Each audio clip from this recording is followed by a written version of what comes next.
Maintenant, on va faire un petit point, mais qui va être un grand point, sur la Convention.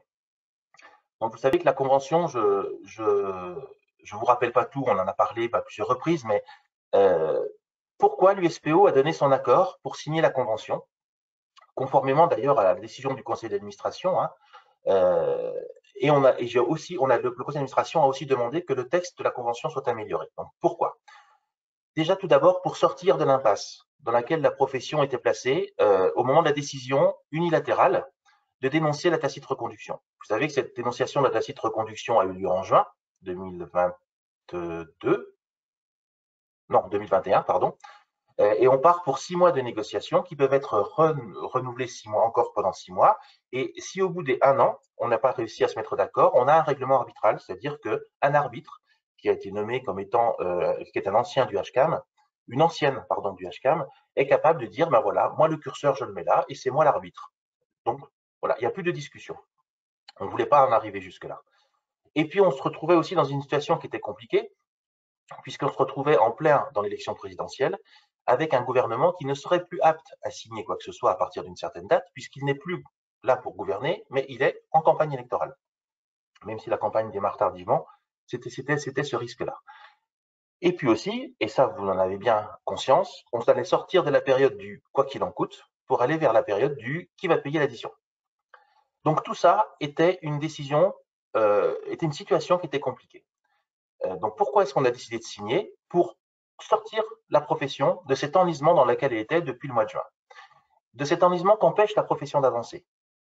Et qui a eu une double conséquence, donc pas d'évolution métier pendant presque 1 an, et puis aussi de nous mettre dans une situation de faiblesse pour la négociation. Parce que l'assurance maladie sait très bien que si nous ne signons pas, nous n'avançons pas, et que quelque part, on est obligé de signer. On n'est pas obligé, mais quelque part, il faut qu'on signe pour continuer d'avancer. Malgré tout, dans cette convention, il y a eu des avancées importantes, essentiellement sur le plan métier, et que l'on retrouve comme étant l'ADN de l'USPO et que l'on a porté durant les élections URPS. Ces avancées sont des avancées que vous vouliez, qui remontaient de toutes les réunions que j'ai pu faire, et qui ont été un élargissement des compétences des pharmaciens. Première chose, c'est la vaccination. C'est ce que les pharmaciens demandaient, avec un élargissement des compétences de vaccination. Donc, vous savez, suite à la VIHAS, ça va être tous les vaccins, sauf à virus vivant, et pour les gens, et pour les personnes qui ont plus de 16 ans. Aujourd'hui, c'est le cas. Avec une revalorisation, aujourd'hui qui est à 6,30, hein, l'injection, qui va passer à 7,50 quand nous aurons une prescription, et 9,60 quand le pharmacien sera prescripteur de l'injection. Donc, autrement dit, si le médecin vous fait une ordonnance avec merci d'injecter un vaccin, un Génévac, et bien, vous facturez 7,50. Si par contre, vous voyez votre patient et que vous arriviez à le repérer, à le convaincre d'injecter le Génévac, vous facturez 9,60. On va continuer encore la bagarre par rapport à ce texte pour le faire étendre parce qu'on voudrait en particulier qu'il y ait les enfants, les jeunes à partir de 11 ans. Pourquoi 11 ans? Tout simplement pour y inclure la vaccination anti-HPV. Dans le cadre du cancer du col de l'utérus et d'autres cancers, il est important de vacciner les jeunes le plus tôt possible. Et le plus tôt possible, c'est pas 16 ans dans ce cas-là, c'est dès 11 ans. Et d'autres pays le font à partir de 9 ans. Donc vous voyez, même déjà quand on va faire 11 ans, on sera déjà légèrement en retard par rapport à d'autres pays européens. Cette vaccination est importante parce que dans certains pays, comme l'Australie, on a carrément éradiqué le cancer du col de l'utérus grâce à cette vaccination-là. Donc, il faut la développer. Il faut y mettre un gros coup d'accélérateur. Donc, nous allons demander à ce que l'HAS revoie la copie par rapport aux jeunes et de nous autoriser à vacciner à partir de 11 ans. Ce qui est dans l'absolu complètement possible à faire, puisque vous voyez que cette année, que maintenant, on vaccine avec la Covid dès 5 ans. Donc, ça ne pose pas de souci particulier. Premier point. Deuxième point, au niveau du dépistage, nous avons mis un gros coup d'accélération par rapport au dépistage, en particulier des infections urinaires, où nous allons pouvoir faire une bandelette urinaire aux patientes, aux jeunes femmes qui ont des symptômes d'infection urinaire avec un schéma particulier. Et puis, pour l'instant, ça s'arrêtera là.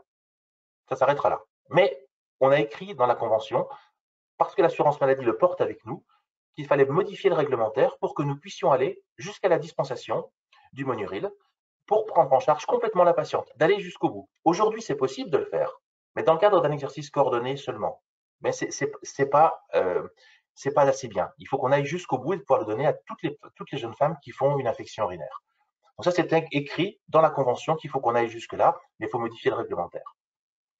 Le dépistage du cancer colorectal, c'était un sujet sur lequel on avait beaucoup travaillé avant le mois de juin et qui devait voir le jour très vite. Le fait d'avoir dénoncé la tacite reconduction fait que nous n'avons pas pu le faire, mais maintenant, ça y est, la convention va être remise sur des rails, va remettre la profession sur des rails, donc le dépistage du cancer colorectal va être relancé, va aboutir maintenant. On va relancer aussi les d'angine avec le même objectif que les infections urinaires, c'est-à-dire aller jusqu'à la dispensation de l'antibiotique. Aujourd'hui, quand on a une angine qui est bactérienne, l'antibiothérapie est simple, hein, c'est de l'amoxicilline à raison de 3 grammes par jour. Il n'y a rien de compliqué, c'est un schéma qui est un peu plus simple, donc on doit pouvoir aller jusque-là. L'assurance maladie, honnêtement, le porte avec nous, c'est ça. Vous avez vu aussi qu'il va y avoir une grosse modernisation du numérique en santé, hein, avec le Ségur du numérique, qui était une somme d'argent considérable mise par l'État, c'est 2 milliards d'euros, pour développer toutes les professionnels de santé. Et nous avons, nous, vu avec les éditeurs de logiciels pour être précisément sur l'évolution des métiers, du métier. C'est-à-dire que nos logiciels étaient des logiciels qui permettaient la gestion de l'officine, avec de la commande, avec du tiers payant, la gestion du tiers payant, etc. Mais l'évolution métier n'était pas forcément toujours bien intégrée à nos LGO. Nous avons demandé à ce que ce soit intégré dedans, à ce que le DMP puisse être vu facilement, à ce que nous puissions aller remplir l'espace numérique en santé des patients facilement, et que nous puissions aussi nous mettre en relation avec les autres professionnels de santé. Il était remonté aussi des réunions que j'avais faites en région, qu'il était important pour certains pharmaciens qu'il y ait une rémunération pour une démarche qualité. Et donc là, on va avoir une démarche qualité qui est proposée par l'ordre, ou que vous pouvez faire ailleurs. Ce n'est pas une obligation de la faire avec l'ordre, mais si vous voulez faire, parce que votre groupement propose une démarche qualité, il n'y a aucun souci, vous pouvez la faire. Mais dès lors que l'on va rentrer dans une démarche qualité, on va être incité à rentrer dedans, à faire une auto-évaluation et à développer la démarche qualité. Nous allons avoir de l'argent pour permettre cette intégration de la démarche qualité. Et qui va être aussi intégré aussi à une démarche écologique globale dans nos entreprises. Hein, voilà, c'était un volet écologique qui a été rajouté par l'assurance maladie, qui pour l'instant est en devenir, mais qui va avoir tendance à grossir. Et aujourd'hui, on ne peut pas être contre cette démarche écologique. Un point important dans cette convention, c'est qu'il n'a pas été remis en question l'avenant 11, qui a été signé par l'USPO et par l'USPO seul, l'avenant 11. La réforme du modèle économique qui a été engagée en 2017 par l'USPO et la désensibilisation qu'on avait par rapport au prix et au volume du médicament va rester. Et on a vu toute sa puissance de cet avenant 11 au cours de la crise sanitaire, parce que la crise sanitaire a bien sûr, avec les nouvelles activités, fait des rémunérations à côté de la rémunération sur le mode de rémunération de la dispensation des médicaments, les tests, la vaccination. Mais on se rend compte que l'avenant 11 a protégé l'économie de l'officine. L'avenant 11 a permis que malgré la crise, l'économie tienne la route, tienne bon. Donc cet avenant 11 n'a pas été réformé. Alors au départ, l'assurance maladie a voulu le réformer. A voulu le réformer en diminuant la marge que l'on avait sur les médicaments chers. Donc cette marge qui est capée aujourd'hui à 99 euros, passée à 45, et en mettant l'argent sur deux honoraires, l'honoraire à l'ordonnance et l'honoraire des ordonnances de 5 lignes et plus, et diminuer un tout petit peu le 1 euro à la boîte. Alors, nous, ça ne nous allait pas, parce que ça ne nous allait pas pour plusieurs raisons. La première raison, qui est la raison économique, c'est qu'aujourd'hui, les médicaments chers sont une source de... Alors, c'est certes une marge qui est capée, mais par contre, on voit qu'avec la sortie hospitalière, ces médicaments augmentent. Et ces médicaments, du coup apportent de l'argent dans l'économie d'officine. Donc, on n'enlève pas de l'argent là où on a des choses qui en rapportent. Et puis, deuxièmement, les ordonnances de 5 lignes et plus, on voit que tant sur le fond que sur le nombre, c'est pas une bonne chose. Sur le nombre, ces ordonnances ont tendance à baisser. Donc, on ne met pas de l'argent là où les ordonnances baissent. On ne met pas de l'argent sur quelque chose qui a tendance à être en déflation. Et puis aussi, sur le message à envoyer, le message c'était on revalorise les ordonnances de 5 lignes et plus. S'il vous plaît, monsieur le docteur, mettez-moi plus de médicaments que je gagne un peu plus d'argent. Ce n'était pas un bon signal à envoyer. Aujourd'hui, où on est plutôt dans une dispensation adaptée et dans le bon usage du médicament, ce n'était pas le bon signal. Et puis surtout, cet avenant que voulait l'assurance maladie faisait qu'il y avait un peu plus de 27% des pharmaciens qui perdaient de l'argent par rapport à ce nouveau mode de rémunération. Juste pour votre information, quand l'avenant 11 a été signé, c'était 200 pharmacies qui ont perdu. Là, c'était 27%. Donc 27-28% des 21 000 pharmacies, vous voyez que ce n'est pas du tout le même nombre. Donc il n'était pas question pour l'USPO, et la FSPF a rejoint l'USPO dans cette décision, il n'était pas question d'entériner ce changement de mode de rémunération qui était pour nous vraiment négatif à tout niveau. Le fait que la FSPF signe cette nouvelle convention va entériner l'avenant 11, puisque l'avenant 11 est complètement intégré dans cette convention. C'est une façon de dire, bah oui, l'avenant 11 était un bon avenant. Dans les choses qui sont maintenues, on a maintenu l'outil de dispensation adaptée, qui est donc une évolution du bon usage du médicament, hein, qui a été uniquement initié par l'USPO. Et deuxièmement, nous allons développer aussi, alors essentiellement avec la e-prescription, les interventions pharmaceutiques. La dispensation adaptée, c'est la première intervention pharmaceutique. La première intervention du pharmacien pour être topée, qui va être topée, parce que ce n'est pas la première que nous faisons, mais c'est la première qui est topée pour l'assurance maladie et qui montre l'action du pharmacien dans le bon usage du médicament. Et puis, une toute dernière chose qui va être mise en place de façon très rapide, c'est un accompagnement de la femme enceinte sous la forme d'un entretien très court qui va durer 5 minutes au comptoir, où nous allons rappeler aux futures mamans le danger de prendre certains médicaments, en particulier aux différents stades de la grossesse. Nous allons lui remettre un flyer et lui envoyer ce flyer sur son espace numérique en santé. Et tout ça va faire un entretien très court. Et nous demandons qu'il y ait un autre entretien qui puisse naître de cet entretien, un entretien plus long, si on se rend compte qu'il y a des soucis durant la grossesse ou une grossesse à risque. Ça, c'était les points qui vont bien. Vous voyez un élargissement conséquent de notre panel d'action et de notre métier. Il y a eu des points qui étaient plus des points de déception ou de semi-échec, on va dire. Nous avions demandé une revalorisation des gardes et des astreintes. Donc, nous avions demandé une revalorisation des astreintes à hauteur de 30 € en 2 fois, donc passer de 190 à 220 puis à 250. Là, c'était dès le début une fin de non-recevoir. Et puis aussi, demander aussi la revalorisation des honoraires de garde sur chaque ordonnance, passer de 5 à 8 € et de 8 à 11 €. Pareil, ça n'a pas été retenu pour l'instant. L'autre point sur lequel on s'est beaucoup battu, y compris tout récemment encore avec le ministère, c'est la dispensation à domicile, qui est un vrai besoin pour les patients. On l'a vu durant la crise sanitaire, quand il a fallu aller dispenser à domicile. Attention, dispenser, ce n'est pas livrer, ce n'est pas envoyer la poste ou la Croix-Rouge. C'est quelqu'un de la pharmacie qui est apte à dispenser au comptoir, donc pharmacien, préparateur et étudiant, va au domicile du patient pour faire une dispensation à domicile. Donc ça avait été promis par l'ancien directeur, par Nicolas Revel, lors d'un webinaire d'un dimanche, je me souviens bien. Donc voilà, l'assurance maladie l'a intégré, mais en limitant aux patients qui sont avec Prado. Prado, c'est la sortie hospitalière. Donc certaines sorties hospitalières. Et puis, deuxièmement, en limitant la dispensation à 2,50 € pour aller à domicile. On a essayé de se battre pour augmenter. Ça a été aussi là une fin de non-recevoir. Mais par contre, on l'a fait noter comme étant un point de revoyure dans la prochaine évolution de la convention pour voir comment on pouvait le faire modifier. Et là, je vous dis, hein, c'est de la dispensation. C'est pas préféré, c'est pas une livraison, c'est pas la Poste, c'est pas Uber, c'est pas la Croix-Rouge, c'est le pharmacie. Et quand je dis la pharmacie, c'est la pharmacie. Il n'est pas question de sous-traiter cette dispensation à un autre pharmacien. C'est la pharmacie qui voit son patient. La ROSP générique, vous savez qu'on n'a plus de ROSP générique du fait de la dénonciation de l'opposition à la tacite reconduction pour cette année. Donc n'attendez pas dans 3 semaines, un mois, votre ROSP générique. Cette année, vous n'en aurez pas. Il a fallu qu'on la renégocie.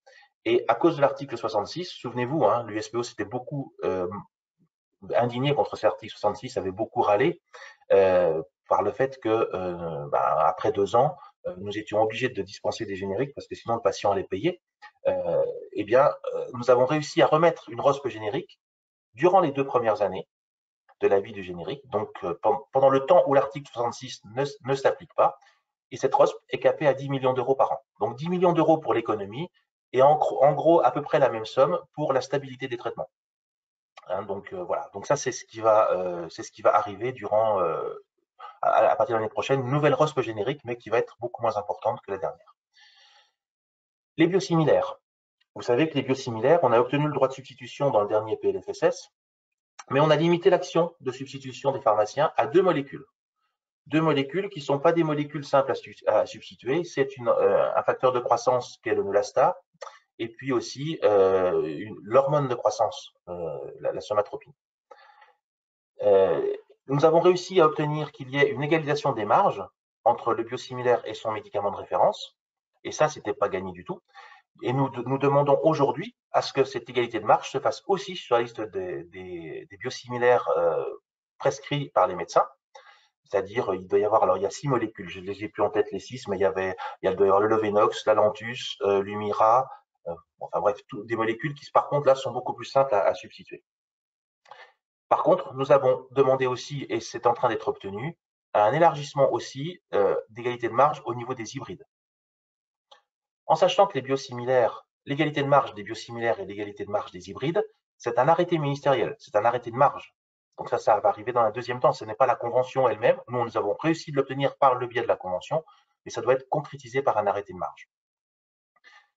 Le pharmacien correspondant, une bagarre de l'USPO depuis 11 ans, 12 ans, vient d'être mis dans la convention, mais limité à certaines zones du territoire. Et là, c'est pareil, c'est quelque chose que je ne comprends pas personnellement. Le pharmacien correspondant, c'est un outil de coordination entre professionnels de santé, en particulier un médecin et un pharmacien, autour du patient. Et l'assurance maladie veut développer le pharmacien correspondant dans les zones sous-denses, donc dans les zones où il n'y a pas de médecin.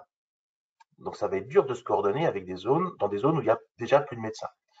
Et le pharmacien correspondant a été fait pour éviter les déserts médicaux.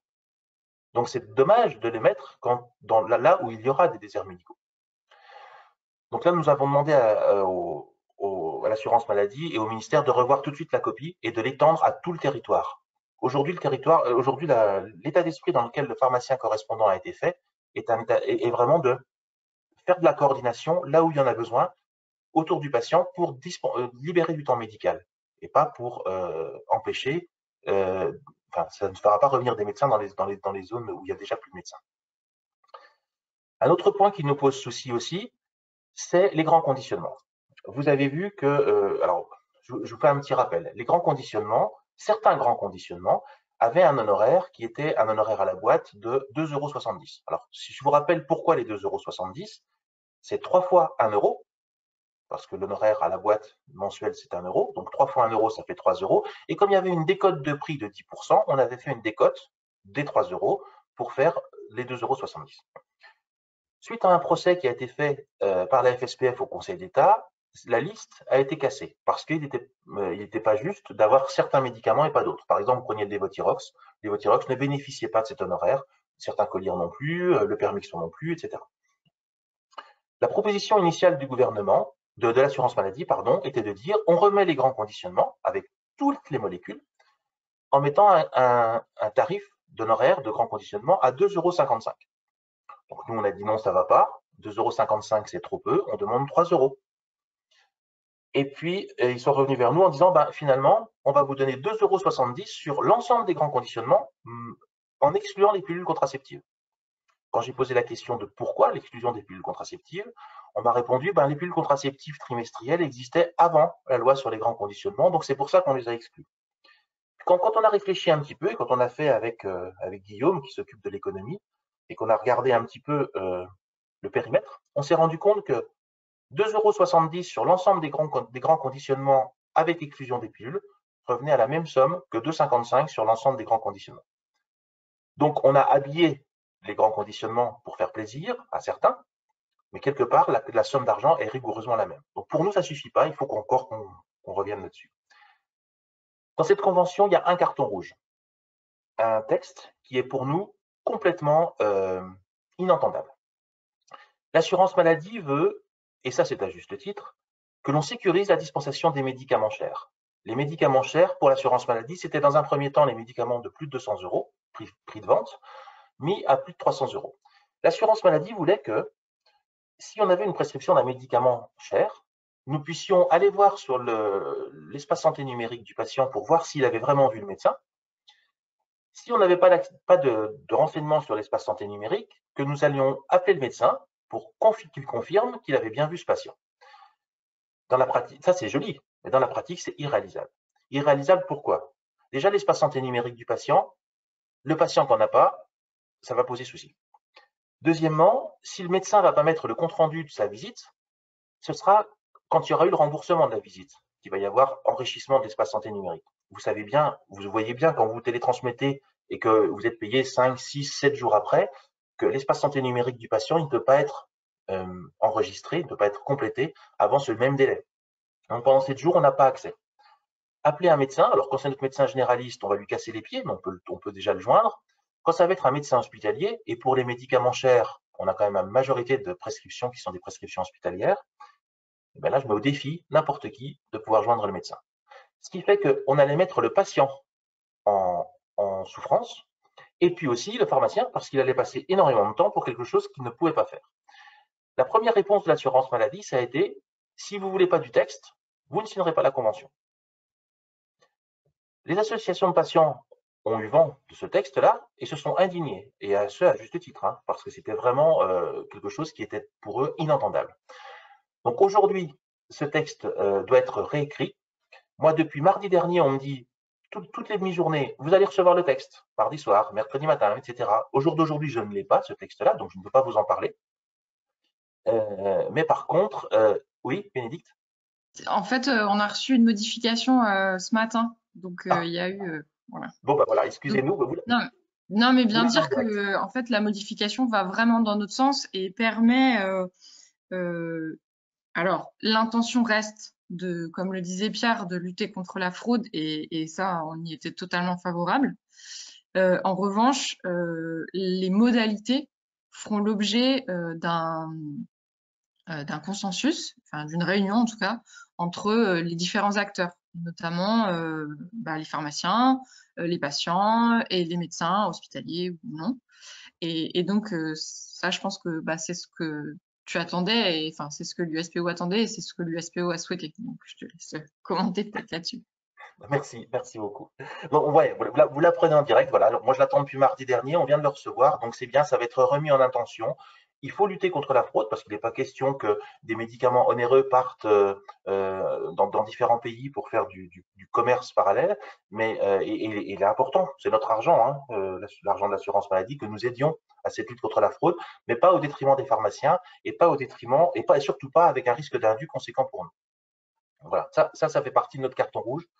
Vous voyez, on a sifflé la fin de la partie sur ce domaine-là. La convention qui va être signée, c'est un point de départ. C'est pas quelque chose de définitif. Il va y avoir une suite. La signature, elle va être très probablement faite aussi par la FSPF, puisque son président a annoncé dans la presse à plusieurs reprises qu'il la signerait. Euh, Voilà, donc ça fait 15 jours qu'on a les textes qui arrivent, qu'on les modifie, qu'on les amende, qu'on dit attention, faites attention, la rédaction n'est pas correcte, elle est ambiguë, etc. On a eu une séance de relecture il y a 10 jours, donc voilà, les textes sont connus et ça avance comme ça. Et la FSPF a dit de toute façon qu'elle la signerait, donc on aura les deux signatures des deux syndicats. Mais cette convention, c'est une première étape d'évolution. Remettre la pharmacie sur des rails et remettre la pharmacie prête à relever les défis qui vont arriver. Vous savez, juste une chose, euh, quand le président de la République actuelle a fait Ma Santé 2022, il a dit, je donne les clés de la coordination aux professionnels de territoire, à vous d'organiser. Et on se rend compte aujourd'hui que l'état de la santé en France est moins bon aujourd'hui qu'en 2022. La crise Covid sûrement aidant, mais l'état de la santé n'est pas bon. Et tous les candidats à l'élection présidentielle reprennent dans leur programme une amélioration de la santé en France, de l'accès aux soins en France. Donc je pense que tout de suite après les élections, quel que soit le président, il va y avoir une loi santé qui arrive. Et si une profession est déjà prête, est déjà dans les starting blocks, est déjà sur des rails pour répondre prêt et assumer son rôle dans la santé, elle sera plus forte. Donc c'est important que cette convention soit signée et que cette convention dise les pharmaciens sont en capacité de faire. Et nous avons aussi demandé à ce qu'il y ait un point d'étape de cette convention dans une grosse année, c'était 2023-2024, pour faire le point sur tous les textes et voir comment on va les faire évoluer. C'est important parce qu'aujourd'hui, on sort de la crise Covid, qui a complètement désorganisé tout, et qui a aussi désorganisé d'un point de vue économique le système pharmaceutique, puisque certains pharmaciens se sont engagés beaucoup dans la prévention et le dépistage, ont donc gagné de l'argent. Il y a eu un surcoût pour l'assurance maladie. Alors l'assurance maladie ne regarde ça que sur le prisme de la dépense. Nous, on leur dit, mais faites attention parce que la profession s'est mise en carafe, la profession s'est investie énormément, la profession a eu des charges énormes d'embauche, d'heures sup, etc. pour faire ça. Et ça n'est pas qu'en ne regardant ça que par le biais de la dépense que vous serez juste. Mais n'empêche qu'on se rend compte aujourd'hui que la crise a bouleversé un peu la situation économique de l'officine. Donc il est difficile aujourd'hui de dire on va extrapoler la situation économique de l'officine de dans 5 ans en partant de celle d'aujourd'hui. Il faut qu'il y ait une stabilisation. C'est pour ça qu'on se donne rendez-vous dans 1 an et demi, en espérant que pendant 1 an et demi, la situation se stabilise pour qu'on puisse avoir des simulations qui soient plus justes.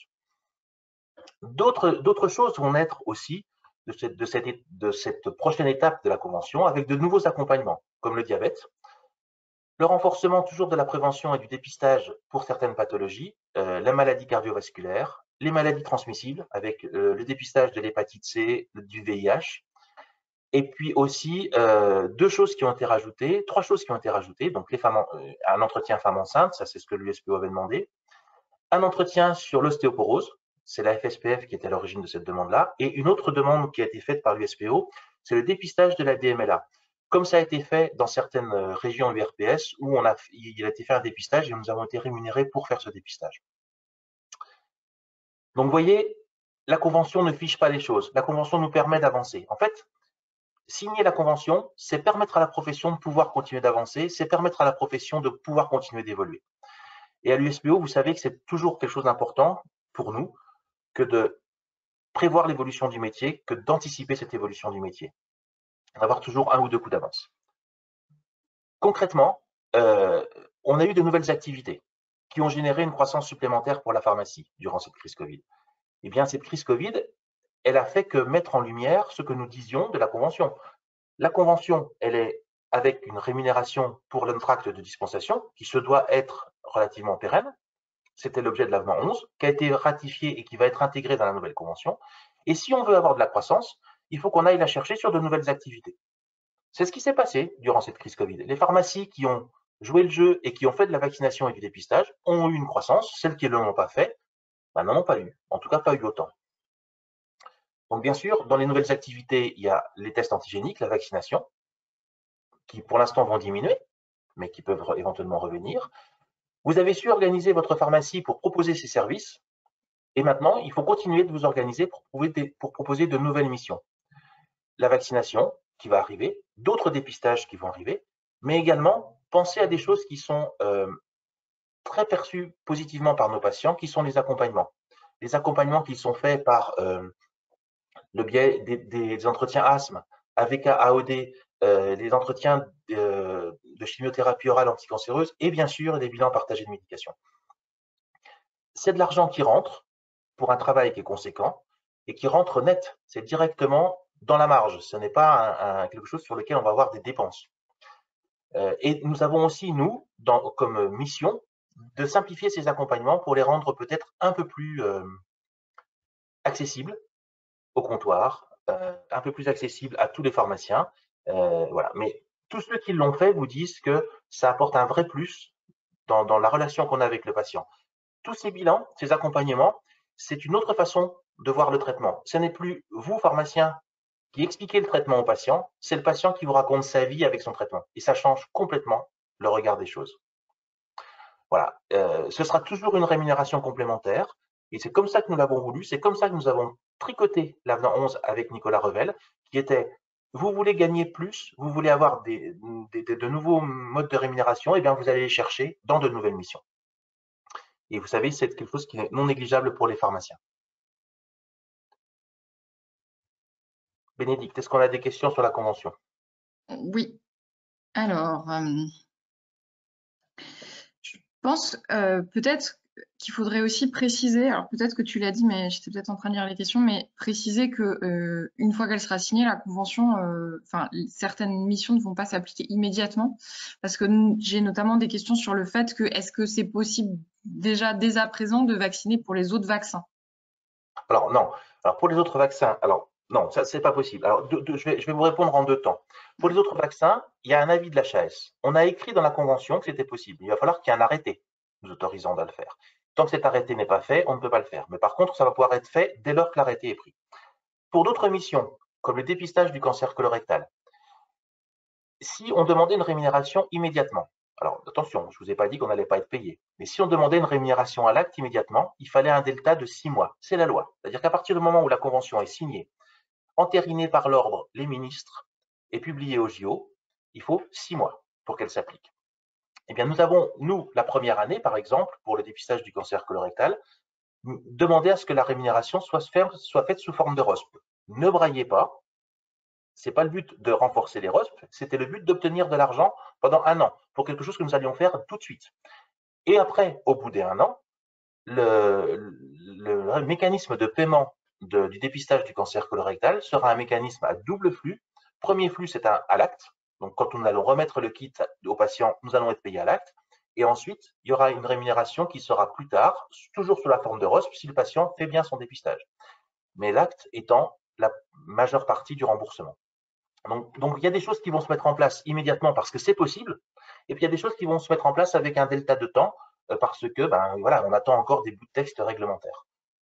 De toute façon, pour l'instant, on, on attend la signature officielle de la convention et tous les adhérents de l'USPO bénéficieront de fiches pratiques explicatives pour toutes ces nouvelles missions, comment les faire, comment elles seront rémunérées, etc., etc. Donc on vous donnera toutes les informations en temps voulu. Pareil sur la compréhension générale de la convention, peut-être aussi, c'est sur les formations.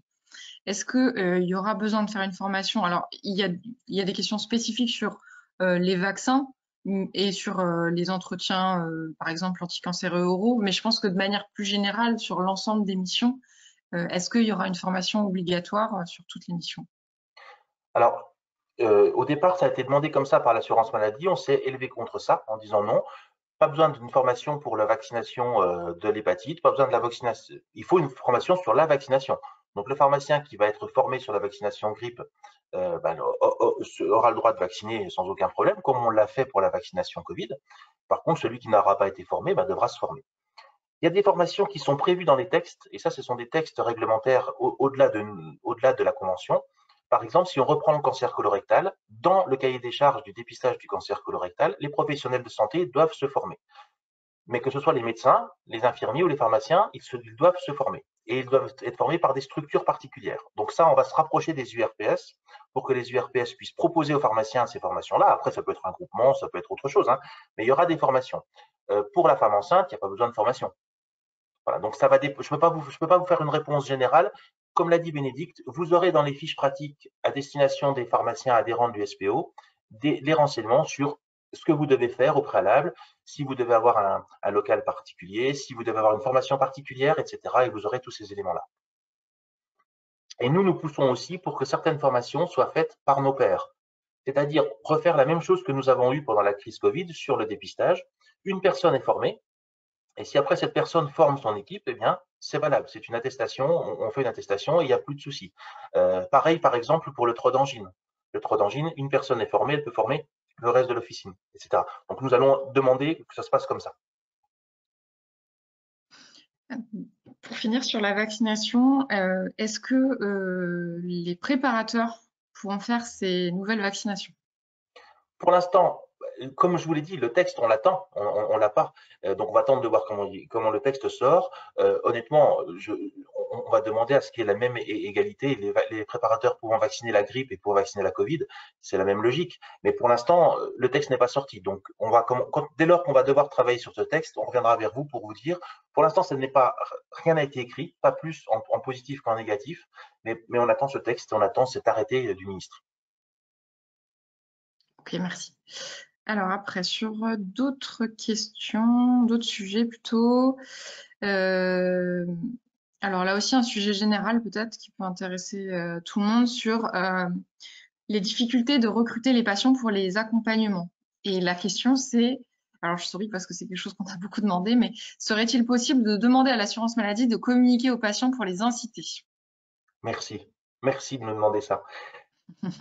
Si vous pouviez le faire remonter à vos délégués de l'assurance maladie quand ils viennent vous voir, ce serait vraiment chouette. Oui, on n'arrête pas de leur demander, on n'arrête pas de leur dire.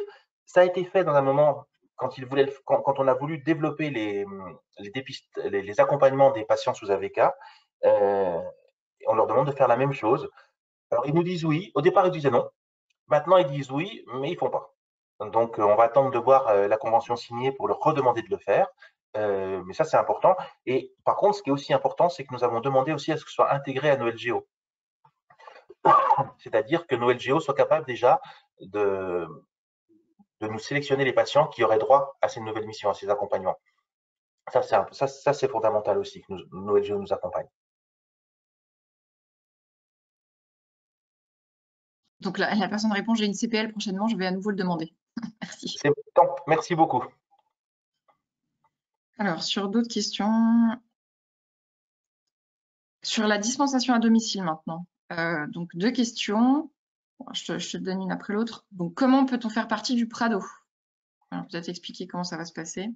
Alors, le Prado, il y a une personne de l'assurance maladie, alors c'est un CAM, c'est un conseiller de l'assurance maladie, qui va déterminer avec l'équipe hospitalière que le patient, lors de son retour à domicile, doit être intégré au Prado.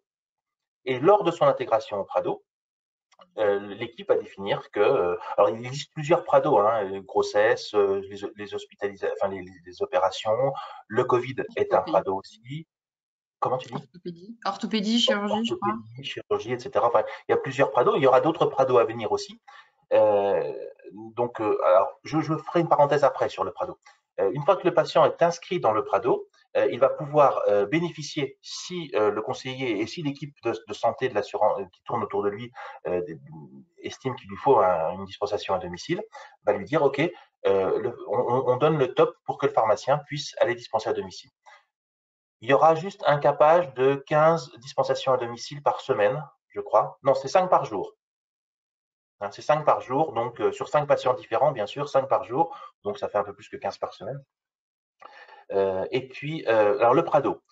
Le Prado, si vous voulez, c'est la sortie hospitalière. Voilà, grosso modo, c'est ça, c'est une partie de la sortie hospitalière. Et ce que nous avons demandé, c'est que les pharmaciens, alors ce ne sera pas forcément le pharmacien d'un village, mais ce sera peut-être le pharmacien en responsabilité locale, au niveau syndical local, fassent partie des Prado. Et ça, c'était important pour nous parce que nous voulions que le pharmacien soit remis au cœur de la sortie hospitalière. Au moment du Prado, au moment de la sortie du patient, il va être défini que ça va être telle personne qui va lui fournir le lit médicalisé. Ça va être telle personne qui va lui fournir les pansements, les consommables, les perfusions. Et aujourd'hui, le pharmacien, il n'est pas présent. Donc, autant vous dire que c'est autant de patients qui nous échappent pour tout ce qui est sortie hospitalière.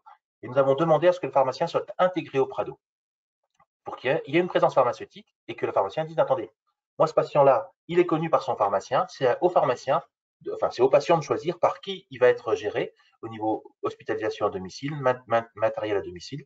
Et en tout état de cause, c'est pas forcément un prestataire de faire le job.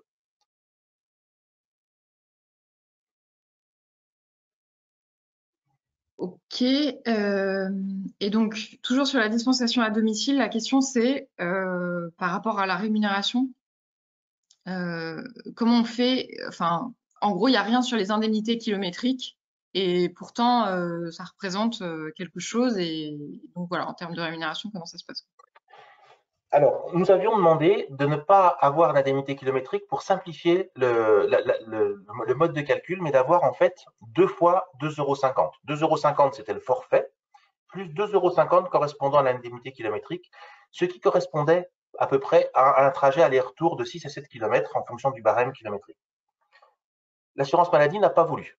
A dit on laisse les 2,50 parce que les 2,50 pour les autres professionnels de santé ne sont tous les autres, enfin les autres professionnels de santé touchent aussi 2,50, certains autres professionnels de santé, d'autres touchent plus, d'autres touchent moins. Mais en tout état de cause, les 2,50 ne sont pas majorés d'indemnité kilométrique tant qu'on ne sort pas de la limite de la commune pour les petites communes ou qu'on ne fait pas une distance de plus de 2 km. Donc, voilà, ils ont pas voulu plus que ça. Honnêtement, ça a été une grosse bagarre, hein. Croyez bien qu'on est revenu de multiples fois là-dessus. Et c'était vraiment pas aujourd'hui l'intention de la CNAM de porter la dispensation à domicile. Donc, nous avons dû se faire violence pour essayer de valoriser et de l'obtenir. Ce qui a été fait, mais ça n'a pas été fait sans mal. Et là aussi, on a dit maintenant, il faudra qu'on le revoie, voir comment ça peut évoluer, parce qu'il faut qu'on recolle à une vraie dispensation, à une vraie revalorisation et une valorisation de notre acte de dispensation à domicile. On se rend bien compte que maintenant, le pharmacien va devoir de plus en plus quitter son officine pour dispenser, pour vacciner, pour éventuellement aller voir l'armoire à pharmacie, voir comment le patient va dans son univers de vie, faire de la PDA, etc. Tout ça va être à développer dans l'avenir et il faut qu'on ait les moyens de le faire. Il y a des inquiétudes sur toujours cette dispensation à domicile, notamment par rapport au HAD et par rapport au fait que il y aurait possibilité que ça soit en fait géré par le prestataire finalement cette dispensation à domicile et que ça échappe aux pharmaciens. Non, c'est pour ça qu'on a bien mis dans le texte de la dispensation à domicile que ça ne pouvait être fait que par quelqu'un de la pharmacie du patient et que par quelqu'un qui était en capacité de faire l'acte de dispensation au comptoir, c'est-à-dire pharmacien, préparateur ou étudiant, et que ça ne pouvait pas être transféré, délégué à quelqu'un d'autre. Ça, c'était pour nous une évidence et ça a bien été remarqué dans le texte. Euh, alors, je fais un peu une parenthèse, mais finalement qui est un peu sur le même sujet parce que j'ai plusieurs questions là-dessus, mais sur comment mettre en place ces nouvelles missions alors qu'on a du mal à recruter des adjoints.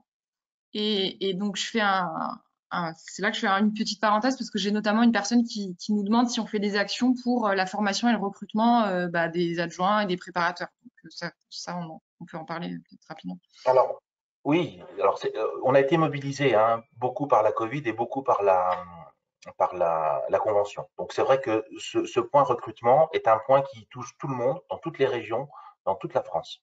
Et que nous voulons bien sûr essayer d'y répondre le mieux possible. On a mis en place un groupe de travail qui est géré par un membre du conseil d'administration qui va, qui va réfléchir à comment améliorer le recrutement, comment améliorer l'utilisation de nos forces vives que sont nos collaborateurs. Et ça, c'est en train de se mettre en place. Alors, ça vient de démarrer. Ne me demandez pas quelles sont les conclusions. Ça vient de démarrer et nous allons y réfléchir. Et une fois de plus, si vous avez des idées, envoyez-les. Envoyez-les ou à l'USPO ou quand on va se croiser, quand je vais reprendre mon tour de France et que je vais venir vous voir. Donnez-nous ce que vous pensez bien et on va essayer de tirer de ça le mieux possible pour essayer de recruter le plus largement possible et de garder nos collaborateurs. Alors maintenant, sur un peu le numérique peut-être. Donc, Un peu quoi, excuse-moi? le numérique, pardon. Donc, quelles sont les conditions de prise en charge de téléconsultation par les officines? Alors, la téléconsultation a fait l'objet aussi d'un point dans cet avenant conventionnel. Alors, la téléconsultation, de mémoire, il y a toujours les 1 225 € d'achat de matériel. Vous Signification. savez, les quatre matériels qui sont obligatoires pour faire de la téléconsultation, c'est-à-dire un tensiomètre, un oxymètre de pouls, un otoscope connecté et un stéthoscope connecté. Donc, il y a toujours cette somme-là. Ce n'était pas gagné parce qu'au départ, elle ne devait pas forcément y être toujours, hein. Donc, on l'a maintenu. Et puis après, il va y avoir des aides à la téléconsultation qui seront faites avec des tranches. Alors, c'est des tranches qui sont comme pour la dernière convention, mais beaucoup plus resserrées et à la fois beaucoup plus étendues. C'est-à-dire que c'est des tranches de 2 ou 3 téléconsultations. Et les aides qui sont fournies vont jusqu'à 750 € pour aider le pharmacien à prendre en charge la téléconsultation. Aujourd'hui, on a un souci avec la téléconsultation. Sous le terme téléconsultation, on entend plein de choses. La téléconsultation qui se fait dans le cadre conventionnel, donc c'est le patient qui se met en rapport avec son médecin, mais que son médecin est un peu loin et ne peut pas recevoir son patient, donc on fait une téléconsultation. Ou alors dans le cadre d'une coopération d'une CPTS où on a un soin non programmé qui se fait avec le médecin qui est désigné dans le cadre de l'organisation territoriale. Et puis, il y a des téléconsultations qui sont un peu plus sauvages, qui ont été libéralisées durant la crise Covid, parce qu'il fallait qu'il y ait des accès aux soins un peu plus facilités, et qui ne sont pas des téléconsultations, qui sont des télés, je ne sais pas quoi, hein, avec votre smartphone, vous appelez votre médecin qui est en lien avec votre assurance et avec votre mutuelle, et puis vous avez une télédiscussion avec un médecin et qui est même capable de vous envoyer une prescription. Ça, ce n'est pas la téléconsultation. C'est-à-dire que oui, il y a une prescription, mais ça ne rentre pas. Vous ne pouvez pas être rémunéré dans le cadre de la téléconsultation, puisque quand il y aura téléconsultation, le médecin qui va téléconsulter doit coter un acte qui va permettre de valider qu'il y a eu une téléconsultation, que vous avez bien été mis en rapport avec le médecin et que ce médecin était dans le cadre d'une téléconsultation. Aujourd'hui, entre notre avenant téléconsultation et l'avenant médecin, il y a une inadéquation. Ça va pas. Donc, il va falloir que l'on revoie ça. Mais je pense que dès que la crise sera un petit peu derrière nous, il va falloir vraiment se pencher sur la téléconsultation. Et faites surtout très attention avec certaines cabines, avec certains intermédiaires de téléconsultation. Je vais en nommer aucun, je ne veux pas faire de mauvaise pub, mais où vous avez des cabines qui viennent vous démontrer que légalement, vous avez tout le droit de le faire, que économiquement, ça pose aucun souci, sauf qu'ils vous racontent des mensonges. Et ils le font très bien, parce que je ne pense pas être le pharmacien le moins bien informé. Et la dernière fois que je les ai vus, ils ont réussi à me retourner la tête.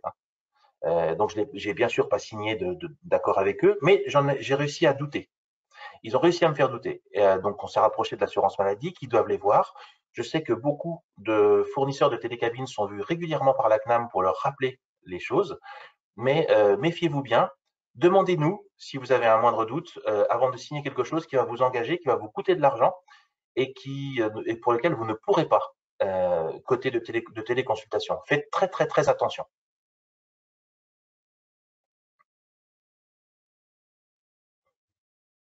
Une autre question sur alors, la question elle est un peu spécifique, mais je pense que ce qui pourrait être intéressant, c'est que tu reviennes sur quelque chose de plus général. C'est qu'en est-il de la sécurisation des ordonnances via un QR code et donc peut-être parler de l'e-prescription. Ouais. Eh bien ça, vous voyez, ça va terriblement nous aider dans la e-prescription, dans la téléconsultation.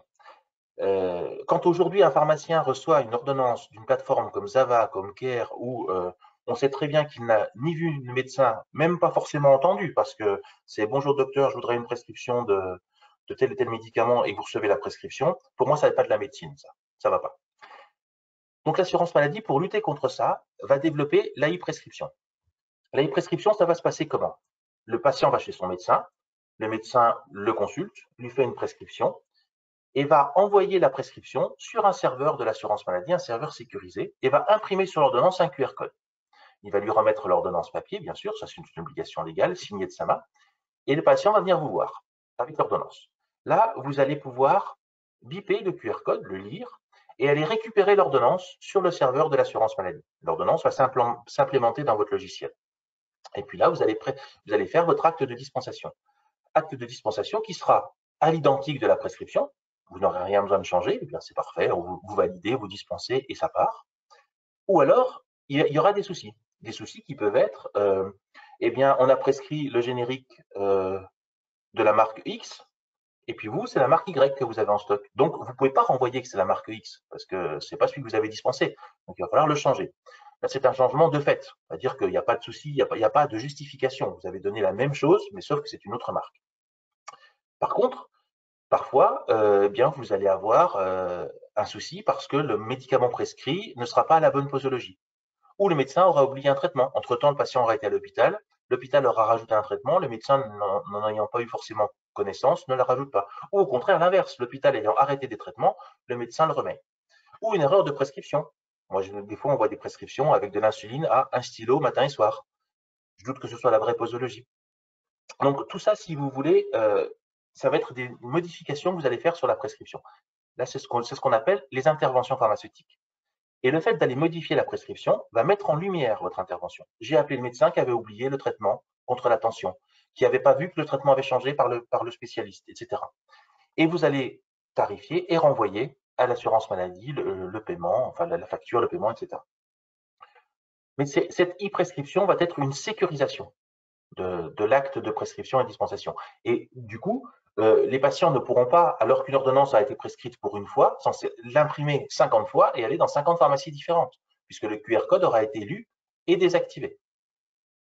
Donc, sauf quand ce sera une ordonnance, bien sûr, à renouveler. Mais autrement, une ordonnance prenons l'exemple, qu'on a parlé tout à l'heure, de Monuril, qui pourrait être faite par une plateforme imprimée par le patient en 40 exemplaires et du coup aller chercher 40 boîtes de Monuril prises en charge, ce ne sera plus possible. Donc, ça va être une sécurisation. Et nous allons être rémunérés pour ça dans un premier temps, et après, ça va être en rémunération socle de notre ROSP, cette e-prescription.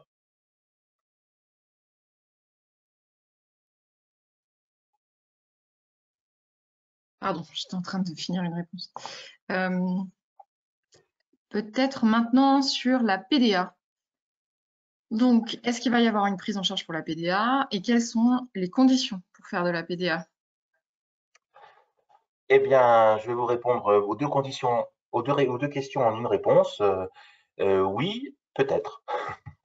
Oui, il va y avoir nous continuons de nous battre pour qu'il y ait une prise en charge de la PDA et nous attendons pour ça toujours un texte qui s'appelle les bonnes pratiques de PDA.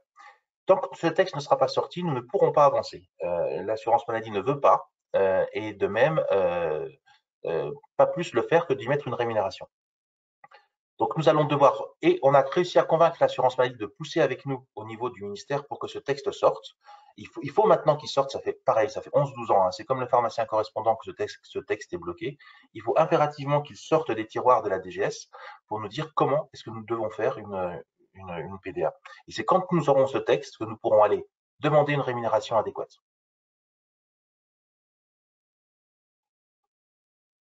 Merci.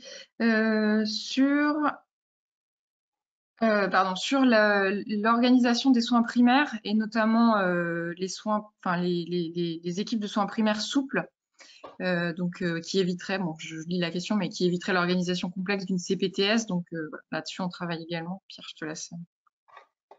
Donc ça, c'est en marge de la convention pharmaceutique, c'est plutôt dans la convention avec de l'exercice coordonné que nous allons développer ça. Mais oui, aujourd'hui, je rejoins tout ce qui a été dit, c'est-à-dire que la coordination des professionnels de santé autour des patients peut se faire dans le cadre d'une MSP, ça sans aucun souci. Dans le cadre d'une CPTS, c'est pareil, mais c'est chronophage. Ce sont des structures qui sont chronophages, qui demandent beaucoup de temps et beaucoup d'implication, et c'est long à faire. Nous, ce que nous avons demandé, c'est de créer des unités de coordination souple, c'est ce qu'on appelle les ESP,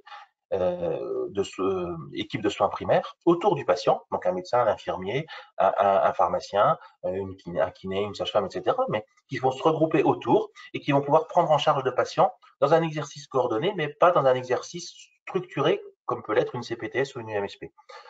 C'est en train de bouger fortement, c'est en train d'évoluer, et je pense que cet exercice-là sera reconnu dans le cadre d'exercices coordonnés et aussi, bien sûr, dans le cadre de la convention, puisque, vous savez, dans la convention, que l'exercice coordonné est un point important en termes de ROSP, et je pense que ce sera reconnu aussi. Merci. Une dernière question sur la convention pour l'instant, c'est sur la sérialisation. Et j'ai entendu que la sérialisation serait éventuellement abandonnée. Moi, je n'ai pas entendu ça du tout. Donc, ça n'a rien à voir avec la convention, hein. C'est une obligation légale qui a été mise en place il y a quelques années. Donc, on ne peut pas revenir dessus. Donc, pour l'instant, non, elle n'est pas abandonnée. Enfin, en tout cas, moi, je n'ai pas entendu ça. Et d'autant moins qu'on commence à avoir des médicaments anti-Covid qui commencent à être falsifiés dans l'Europe de l'Est. Donc, je ne pense pas du tout que ce soit à l'ordre du jour que d'abandonner la sérialisation. La source, c'est un fournisseur de LGO. Ah, mais ça, c'est parce qu'il n'a pas envie de vous fournir le LGO qui va bien. Je pense que c'est Je surtout pour pense que ça. c'est ça. Je pense que c'est ça. Si on revient un peu sur la convention, quid de la délivrance à l'unité? Alors, la délivrance à l'unité. C'était une demande de notre président de la République, hein, qui a voulu que ce soit inscrit dedans. Pour certains antibiotiques, ça a été fait comme ça au départ. Donc, je vous rappelle le cadre réglementaire. Pour certains antibiotiques dont on a, à mon avis, encore pas eu la liste précise, on a la possibilité de dispenser à l'unité. Dans le tout premier texte de l'assurance maladie, la dispensation à l'unité était payée 0. C'est-à-dire que vous deviez, si vous faisiez une dispensation à l'unité, bien sûr découper les comprimés, y imprimer une notice parce qu'il fallait que le patient ait sa notice, mettre ça dans une boîte avec une vignette sur laquelle on a réécrit sur la vignette le nom du patient, le numéro de lot, la posologie, enfin, différents renseignements, et tout ça pour 0. Donc autant vous dire que, voilà, heureusement que c'était juste pas obligatoire et facultatif, parce que je pense que du coup, peu de gens allaient le faire. Ils se sont bien rendus compte que ça allait pas marcher, donc ils ont décidé de nous payer royalement 1 euro. Alors, ce sera toujours pas, à mon avis, incitatif pour le faire. Par contre, ce qui va être modifié, c'est que ces 1 euro peuvent être étendus à la dispensation fractionnée des stupéfiants. Et cette dispensation fractionnée des stupéfiants, dès lors qu'on va dispenser 4 comprimés de Skénan sur la boîte, etc., on pourra être éligible à facturer les 1 euro de dispensation dit à l'unité. Il y a un capage de dispensation à l'unité qui est de 500 euros par officine. Donc, autrement dit, vous savez pourquoi vous allez le faire pour les stupéfiants, et vous savez vraiment vraisemblablement pourquoi vous n'allez pas le faire pour les antibiotiques.